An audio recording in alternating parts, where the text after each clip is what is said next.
శ్రీకృష్ణాష్టమి పర్వదినాన్ని పురస్కరించుకొని జిల్లాలోని పలు చోట్ల నిర్వహించిన శ్రీకృష్ణాష్టమి వేడుకలో ప్రత్యేక పూజలు నిర్వహించారు. ఉట్టికొట్టే కార్యక్రమంలో పాల్గొన్న అనంతరం నిర్వాహకులు ఏర్పాటు చేసిన పోటీల విజేతలకు బహుమతులు ప్రదానం చేశారు. ఆ పరమాత్ముడి దయతో ప్రజలంతా సుఖ సంతోషాలతో ఆయురారోగ్యాలతో అష్టైశ్వర్యాలతో ఉండాలని కోరుతూ శ్రీకృష్ణ జన్మాష్టమి శుభాకాంక్షలు తెలిపారు.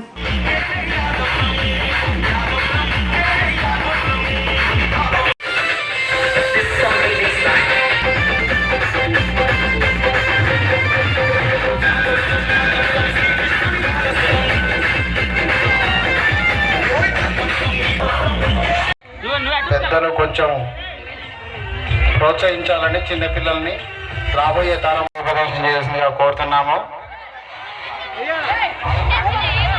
బుర్ర రాహుల్